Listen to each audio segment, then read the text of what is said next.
Good example of make you think, and you should never make an assumption. Let's say somebody sends you a picture. This is a made up version, but it's something that very well could happen. Let's say I send pictures of my injuries to my family, and they go to try to check the timestamp on those pictures, and they don't correspond with the paperwork of my injuries with the emergency room. Does that mean I'm lying? Absolutely not. Why does it make perfect sense? Because I went to Walgreens to print some of my injuries out, and Walgreens only lets you print out pictures that are dated within the last 3 months. I had the whole rep come there. We spent a whole month trying to do it.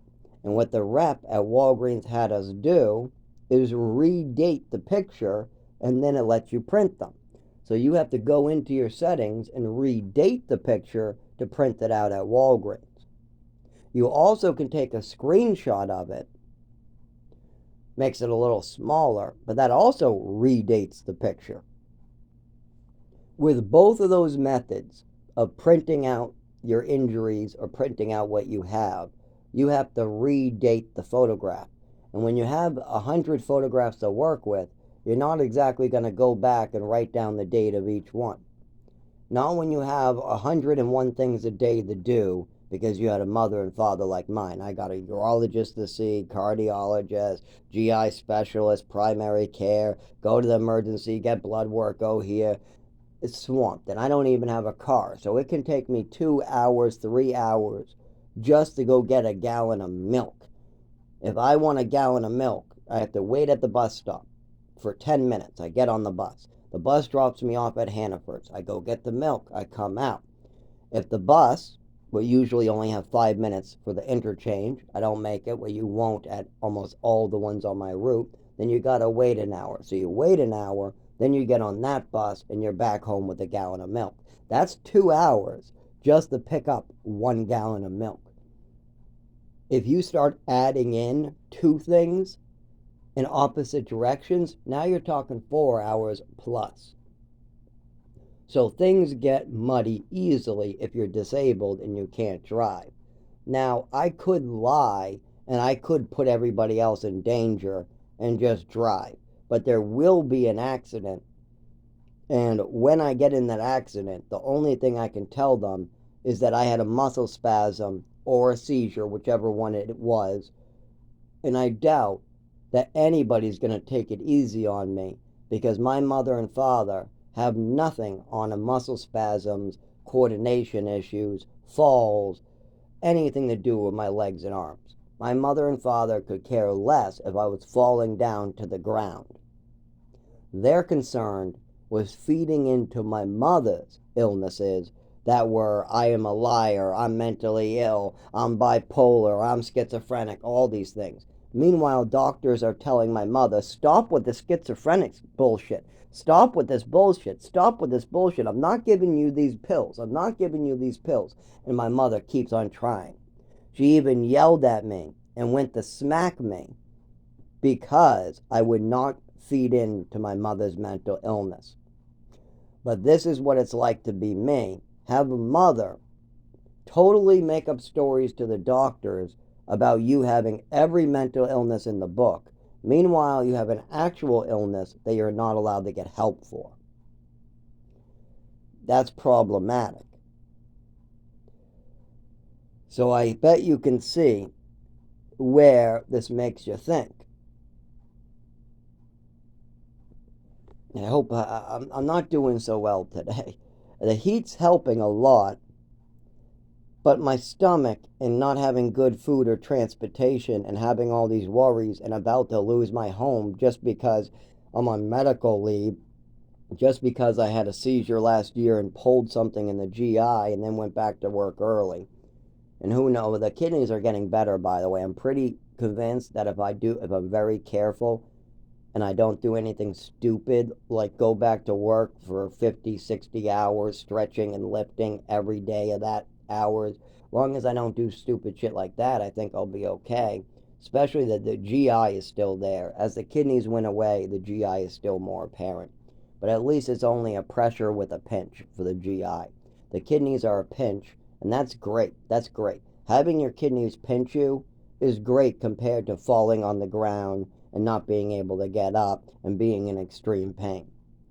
Also, having a pinch mess with your neurological disorder for 1 second is better than having a constant pain mess with your neurological disorder every minute of your life. You're trying to sleep in bed and you're spasming all over the place because your kidneys won't stop. That's not good.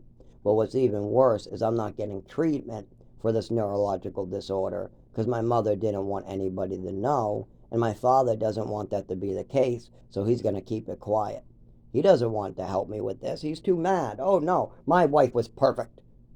No, the kid's a liar. He's a thief. He's mentally ill. Don't listen to him.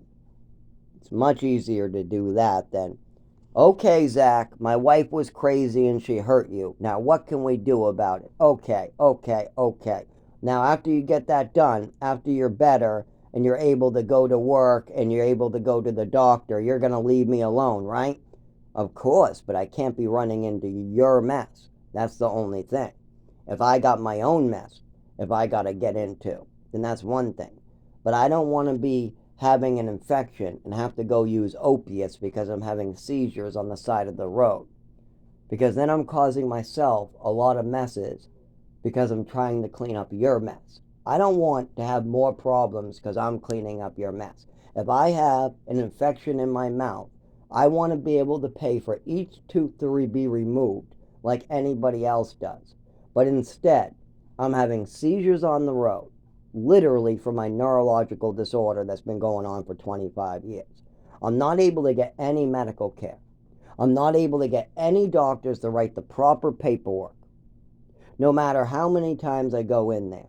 And they all were working great with me, except for my primary care, up to the point when they talk to my father. The minute they start to talk to my father, everything goes south. Goodwin, nothing can be trusted from them. Every goddamn word of Goodwin and the emergency rooms up there have been useless. Useless. Of course they have. We got nothing on the last 10 years. I've only started talking about this for the last 6 years, and most people have been misinformed by my father or spend little to no time actually looking into this, like you can hear in today's video. I call and try to give the doctor information like I'm improving. They don't take the information, so then they drive by when I'm walking down the street without a cane, and then the doctor goes, 3 months ago he said he was crawling and using canes. Now I see him walking just fine. He's a liar. Meanwhile, there's 3 voicemails of me saying, I'm getting better, I'm getting better, I'm getting better.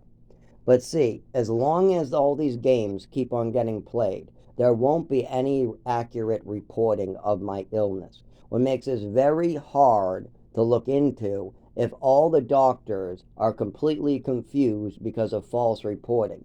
Once when you have a mother cry wolf for 15 years, it becomes a permanent problem.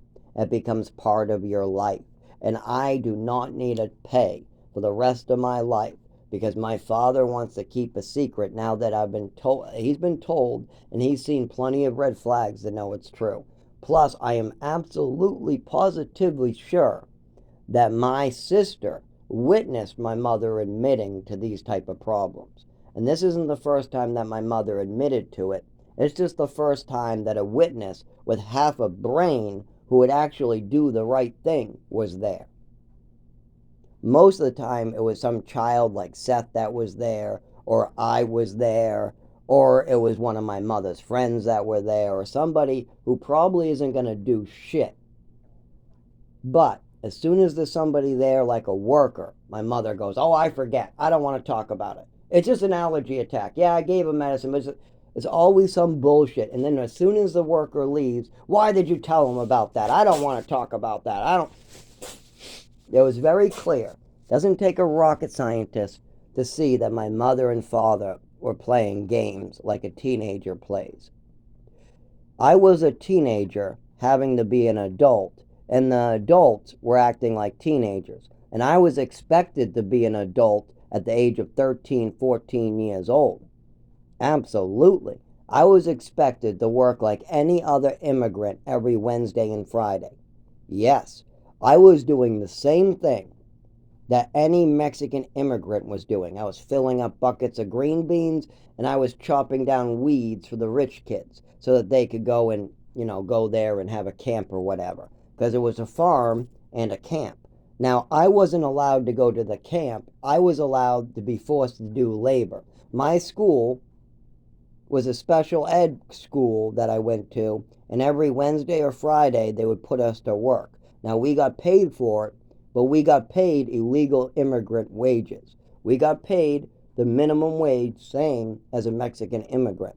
And these are kids like me who have missed out on 3 years of education and want nothing more than to catch up and be a normal kid.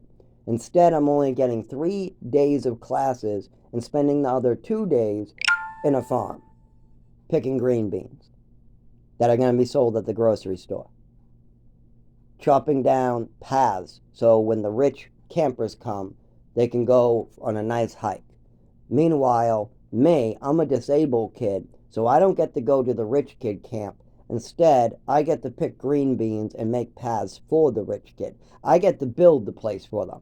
That's it. I get to be used as labor while they use the swimming pool and get to have fun for the summer. But right now, it's not summer yet. There's no summer vacation. This is the school year. This is when the classes are going on.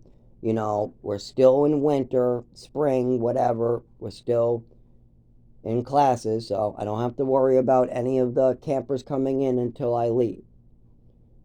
At the end of me farming, after I left that program after a year or whatever, the most fun we had there was we got to have zucchini bread. It rained on us as we were picking green beans, so they brought us inside after 4 hours or 3 hours of work and fed us some zucchini bread and let us watch how a chicken lived for years without a head on it. And that was the only good time we had. The rest was either cutting trees down or picking green beans and onions and things like that. There's nothing wrong with that if you're going to do that as an adult.